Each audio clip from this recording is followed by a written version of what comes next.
تاریخ اس بات پر شاہد ہے کہ انقلاب فرانس کے 10 سالوں کے دوران فرانس میں غربت اور بے روزگاری اپنے عروج پر تھی۔ صرف پیرس شہر میں 6 لاکھ سے زیادہ فقیر تھے جو ہر راہ چلتے ہوئے صاحب حیثیت شخص کا ملبوس پکڑ لیتے تھے۔ اسی لیے فرانس میں بھیک مانگنے کے آداب کے حوالے سے ایک ایسا قانون نافذ کیا گیا جس کے تحت کوئی بھیکاری صرف آواز لگا کر، گا کر یا ہاتھ پھیلا کر مانگ سکتا تھا، لیکن اگر وہ کسی شریف شخص کے دامن کو تھامے گا تو یہ ایک قابل دست اندازی پولیس جرم ہوگا۔ مورخین کہتے ہیں کہ یہ قانون بھوکے ننگے عوام کی عزت نفس پر پہلا بڑا حملہ تھا جسے انہوں نے کچھ دیر تو اپنی بے بسی اور بے بضاعتی سے برداشت کر لیا۔ اس قانون کے تحت پیرس سے 50,000 گداگروں کو پکڑ کر جیل بھیج دیا گیا۔ اس کے باوجود غربت اتنی بڑھی کہ چند سالوں میں ملک بھر میں ایسے بھکاریوں کی تعداد 10 لاکھ تک جا پہنچی۔ لوگوں نے کئی سال اسی غربت و افلاس میں گزارے، لیکن ان میں نسل در نسل اس قانون کے خلاف غصہ پروان چڑھتا رہا۔ انگلینڈ کی حالت بھی فرانس سے مختلف نہ تھی،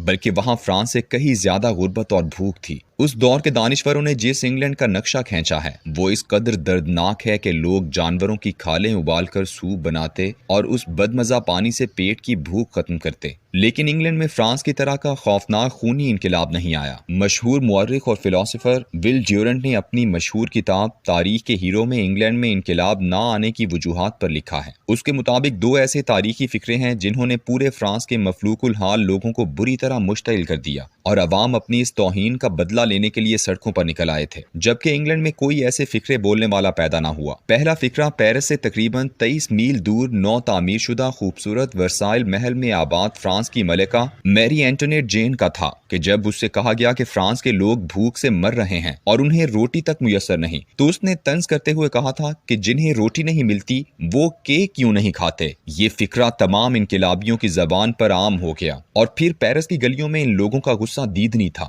ہجوم نے شہر کے بیچوں بیچ ملکہ پر مقدمہ چلایا اور اس کے سامنے اس کے خاوند بادشاہ لوئی کو موت کی سزا سنا دی گئی۔ اس دور میں موت ایک بہت بڑے چھرے سے ہوتی تھی جسے گیلوٹن کہتے تھے۔ مجرم کو ایک چبوترے پر اوندھے منہ لٹا دیا جاتا تھا اور کئی فٹ بلندی سے چرخیوں پر گھومتا ہوا چھرا نیچے گرتا اور گردن اڑا دیتا تھا۔ بادشاہ لوئی کو اس کی سواری میں اس چبوترے تک لایا گیا، لیکن ملکہ سے غصے کے اظہار کا عالم یہ تھا کہ اسے حکم دیا گیا کہ وہ اپنے ان گارڈوں کے سامنے کپڑے تبدیل کرے۔ وہ گارڈ جو کبھی اس کی ڈیوٹی پر مامور ہوا کرتے تھے۔ اس نے سیاہ ماتمی لباس پہننا چاہا جو کہ بیوہ عورتیں پہنتی ہیں، لیکن اسے اس کی بھی اجازت نہ دی گئی۔ اس کے خوبصورت بال مونڈ دیے گئے، اس کے ہاتھ اس کی پشت پر اس سختی سے باندھے گئے کہ وہ درد سے بلبلا اٹھی۔ اسے گھاس لے جانے والے ایک ریڑے پر بٹھا کر سرعام عوام میں سے گزارا گیا۔ جس جلاد نے اس پر چھرے کو چلانا تھا اس کو بھی اسی ریڑے پر ملکہ کے ساتھ ہی بٹھایا گیا۔ اسے جب 16 اکتوبر 1793 کو 12:15 پر چھرے کے نیچے ذبح کیا جانے لگا تھا تو اس متکبر اور رونت والی ملکہ کے منہ سے نکلا،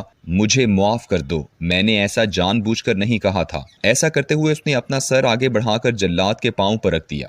بہت بڑا چھرا لہراتا ہوا آیا اور ملکہ کا سر تن سے جدا ہو گیا۔ اس کے جسم کو اٹھا کر ایک گمنام گڑھے میں پھینک دیا گیا، کیونکہ انقلاب کے ہنگاموں میں اتنے لوگ مارے جا چکے تھے کہ قبرستان پر تالے لگ چکے تھے۔ لوگ دیر تک اس کے سر سے فٹ بال کھیلتے رہے۔ دوسرا کردار بھی اسی فرانس کا ایک جرنیل روحان تھا۔ بادشاہ نے جب اس کی ذمہ داری لگائی کہ وہ عوامی بغاوت کو کچلے تو لاتعداد لوگوں نے اسے گھیر لیا اور پکار کر فریاد کی کہ ہمیں مت مارو، ہم تو بس بھوکے ہیں، ہم نے کئی دن سے کھانا نہیں کھایا۔ اس نے رعونت سے پوچھا کیوں نہیں کھایا تو لوگوں نے جواب دیا کہ کچھ کھانے کو میسر ہی نہیں ہے۔ روحان نے تن سے کہا پیرس شہر میں اتنی گھاس ہے، تم گھاس کیوں نہیں کھاتے؟ جب اس جرنیل کو اس بڑے چھرے کے نیچے ذبح کرنے کے لیے لایا جا رہا تھا تو لوگوں نے پہلے اس کو سب کے سامنے گھاس کھانے پر مجبور کیا اور پھر اس کے منہ کو گھاس سے بھر کر اسے اوندھا لٹا دیا گیا اور پھر اس کے سر کو تن سے جدا کر دیا گیا۔ ول ڈیورنٹ لکھتا ہے کہ لوگ 10 سال سے بھوک برداشت کر رہے تھے، غربت میں زندگی گزار رہے تھے، تھوڑے بہت ہنگامے بھی چلتے تھے، لوٹ مار بھی ہوتی تھی، لیکن پھر شام کو تھک ہار کر خاموشی سے سو جاتے تھے۔ لیکن ملکہ کے اس فکرے سے ہونے والی توہین نے عوام میں آگ لگا دی۔